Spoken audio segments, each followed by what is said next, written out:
All right, it's time for a brand new segment called Hot or Not. We're going to talk about a game and debate whether we think it is as hot as everyone says it is or whether it is not. Here to give us a little introduction is a friend of mine. Well, once there was joking and frivolity, now there is just anger. The Tea Party is entirely sane. The Red Queen speaks in whispers. The Jabberwock has escaped the poem, and Alice returns to find Wonderland a pale shadow of its former self. Each leader takes up arms to restore the Wonderland they loved. Some fight for eternal tea parties, some for the sake of fighting. Others wish to remove all the heads, and one wishes for nothing more than a return to the perfect, illogical Wonderland that was. In Wonderlands War, each player takes on the role of a famous Wonderlandian, leading a faction to war to right the wrongs that have befallen Wonderland. The game is played over 3 rounds. During each round, there is a tea party phase and a war phase. During the tea party phase, the characters rush around the tea party, making preparations for battle. You will place supporters into the regions of Wonderland to gain a foothold, gather the support of other Wonderlandians, recruit allies in the forms of ally chips to your cause, and find magical forges that you can use to unlock your faction's unique abilities. In the war phase, the characters go to battle wherever they have placed their units and use the allies they have gathered during the tea party. During battle, you will draw ally chips from your battle bag and add their strength to the fight. The player with the highest strength will win the fight, earning victory awards and building a castle in that region. But beware, the tainted madness that escaped from the broken looking glass is spreading throughout the land. The longer you battle, the more chance your supporters will be corrupted by the evil madness and abandon your army. That was a great explanation from Elton John. Indeed. I mean, you gotta admit, with the glasses and stuff. Yeah, and good the point. Purple, Good point. It kind of looked like it. Mad Hatter, Elton John. I don't The know. Rocket Man himself. That's right. Well, let's talk about this game, guys. As per our new format, I will make a case for it first. Is it hot or is it not? It is hot, baby. It is so hot. I love Wonderlands War. I've played it 4 or 5 times now. What I like about it, there's so many things to like. There's variable player powers. You can play as Alice, the Mad Hatter, the Jabberwock, the Queen of Hearts. They all have unique powers. And the cool thing is you can choose which ones to unlock, and you're probably not going to unlock all of them. So each game is a little different. You can come up with different strategies, unlock certain powers out of that character, and have fun and play around with that. Other things you can do that are great. This is a bag builder, so kind of like Quacks of Quedlinburg or Orleans. It's got that element to it, which is kind of fun. The area control and battle aspect kind of brings me back to fond memories of, well, days before I knew real board games, and I played a lot of games like Risk, right? Kind of the dark days in some ways because I hadn't discovered the awesomeness that exists now. But nonetheless, it still gives me some warm fuzzies because I remember just really enjoying destroying friends and hurting feelings. And you definitely get to do that in this game. So it's a lot of fun. It also gives you a smaller thing to do when it's not your turn, and that is you can bet. You can bet on who's going to win battles because you may not be in that battle. You may not be in that region. And I really love the fact that you can forge different tokens. The tokens, every time you play, they're different powers. You can swap those up. A lot of variability in this game, a lot of replay value, a lot of fun. That's Wonderlands War. It is hot. What about you, John? No, me. How about we start with Daniel? What about you, Daniel? All right. Well, that was a great explanation, Andy. But I can't agree with you. I thought the game was fine. The game was fine. It was, but it was just an example of what our modern board games have kind of brought into the spectrum of being just so overly wrought. You said one of the most interesting things to you is like wagering when you weren't in the battle. That was the most like asinine thing in a game ever. It was like, oh yeah, hey, you're not going to play for the next 5 minutes. So like, just guess who's going to win. And, well, do I get something? Yeah. You get a chip of your choice. Well, didn't I just do that on the tea party phase? Like we literally spent 10 minutes like strategically deciding what chips we want to get. And wait, just because I guessed that you were going to win in a match, I now get a chip? the first time I played this game, literally the first round, I got more chips by wagering who was going to win the game than by actually playing the game, which means I actually didn't play the game for the first like 45 minutes of this game. So there is just a lot. And then the other takeaway from this game was the just the humorous nature of Andy explaining this game. It was very much like Cones of Dunshire, where it was like, okay, first you go around the table, then you get madness chips, then you place it on the pools of tears, then you pull the chips from your bag. Then if you pull a madness chip, you're going to lose people, but then you can move those people over here. And then you're just like, oh my gosh, how many and thens are there? I felt like the guy from Dude, Where's My Car and just wanted to punch the speaker when you were done talking. So yeah, is it great? In my opinion, no. I can see why people like it, but it's not for me. All right, Daniel. Well, I'm gonna tell you right now, the reason you don't appreciate the wagering is you don't play the game right. And I know you don't play the game right because you don't play other games right too. For instance, I hate to keep bringing it back up, but the game Revolution. It is a game of talking. So during the wagering phase, if you're not in the battle, it's your job then to egg people on, cause them to try and fight longer than they should, knowing full well that you're trying to manipulate them and maybe hope they fail. So you've got to add that whole aspect to the game. I mean, that's what makes this game a beautiful thing. That's silly. And the second time I played it, actually, I was involved in every single battle. And I think that's the key, because if you get second place, you get half the points. So at least you get something. I don't think you're supposed to be out of the battle, but it was still a weird, like, compensation. It's still a weird thing. I don't think so. You admit that the reason you sucked is because you were a pansy the first time. Sure, if that makes you feel better, yes. It makes me feel way better. John, what do you think of the game? Well, first of all, I want to ask, have any of you read Alice in Wonderland? No. Yeah, it was not. What is that, a yes, Andy? That's a yes. Okay. Chris? Me no read. Because I didn't read it growing up, and I didn't read it in school. I read Jabberwocky. I used to know it by heart. The poem is pretty cool. But I don't know if you're a huge, is there fans of Alice in Wonderland? I don't know. Maybe there is, but they might not really appreciate this game as much as people like would appreciate, like Andy and maybe I do, as just like a tacked on theme, because really it's a tacked on theme. It's the Wonderlandians fighting. I don't know. Is that in Alice in Wonderland? It doesn't sound right to me, but the game itself, hot or not, I got to say it is certifiably hot. It is branded hot. It is a fun game.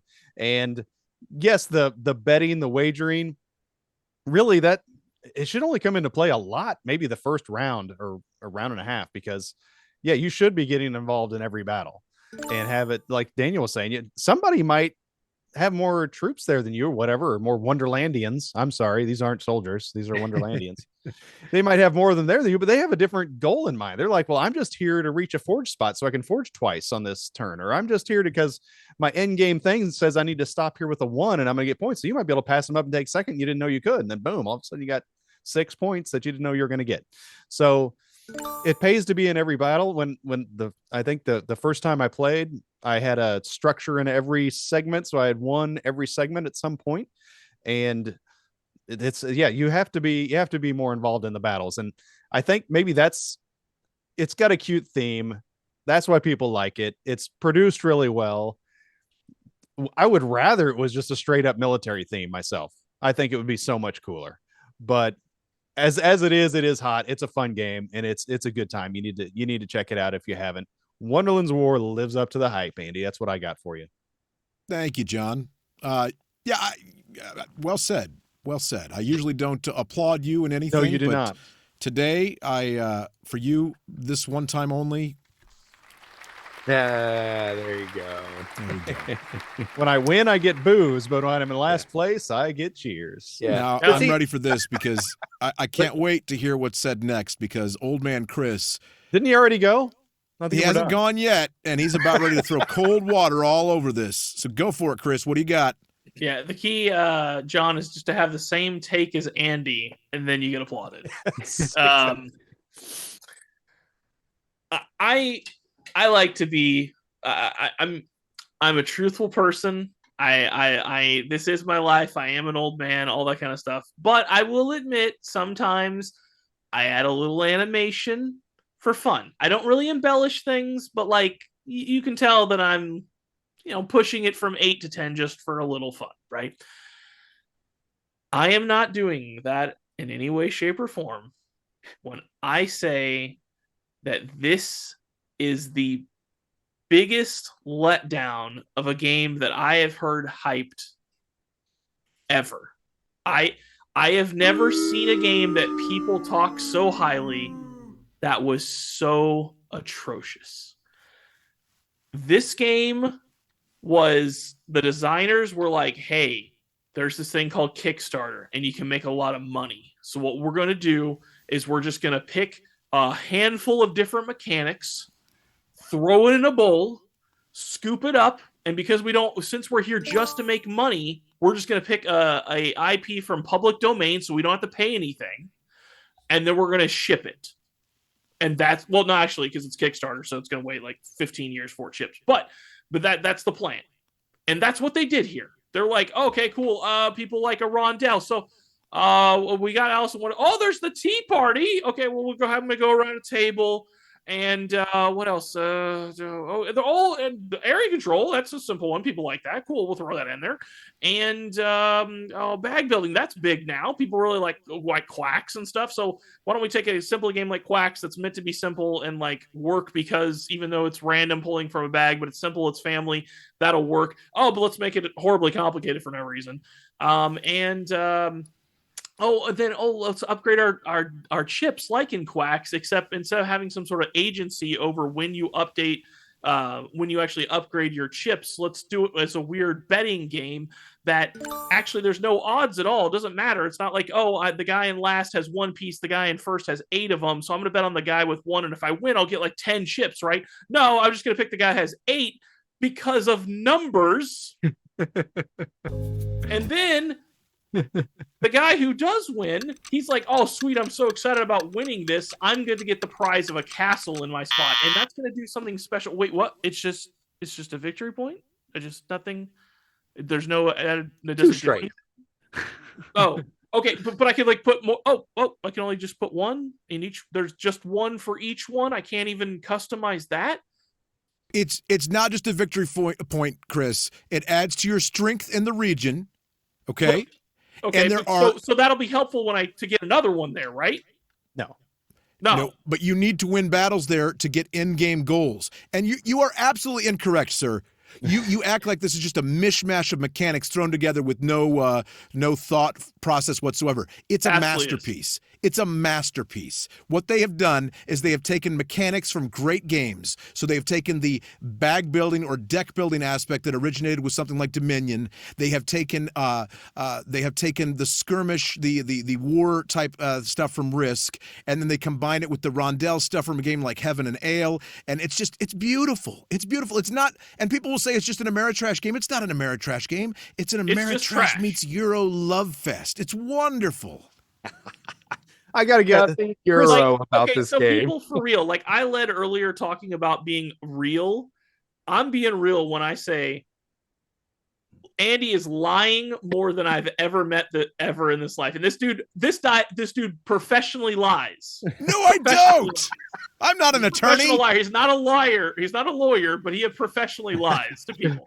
And that's absolutely what he's doing here. There is no way Andy actually likes this game.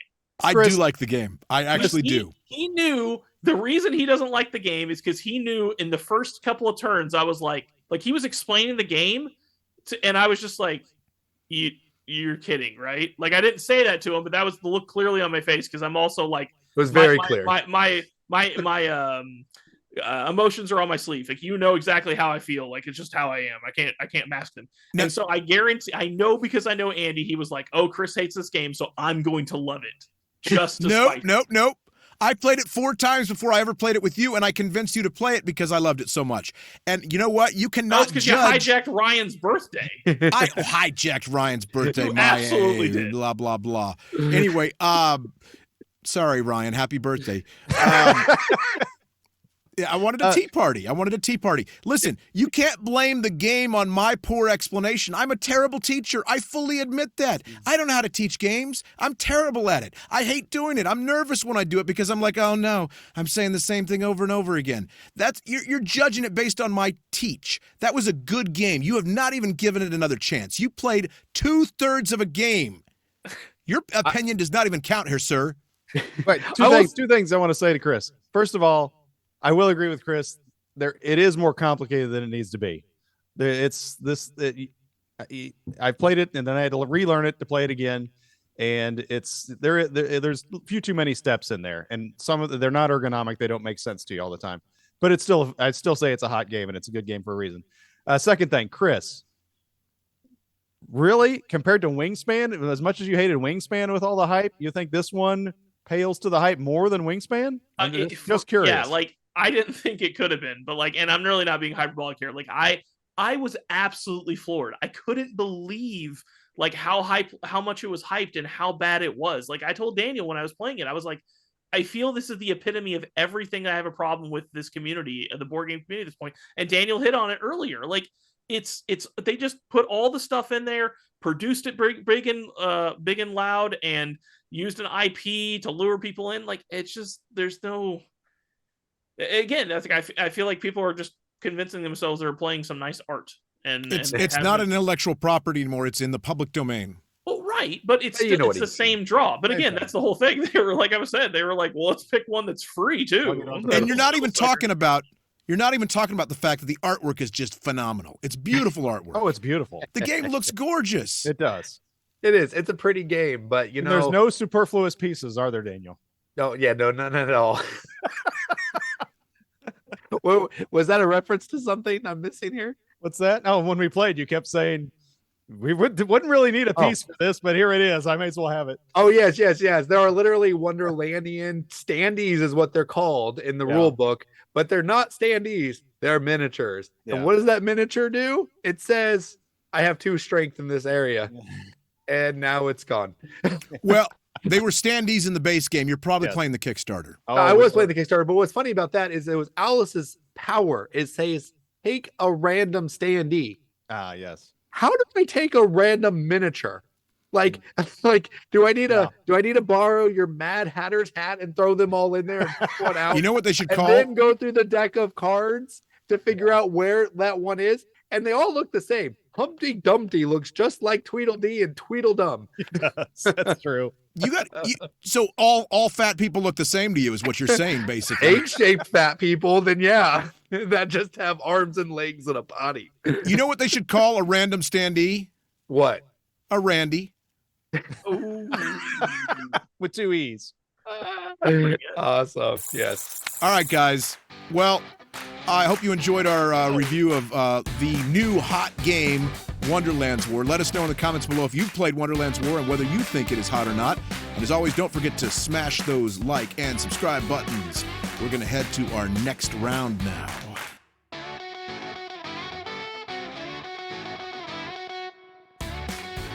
If you enjoyed what you just watched, click on the embedded video for the rest of the episode.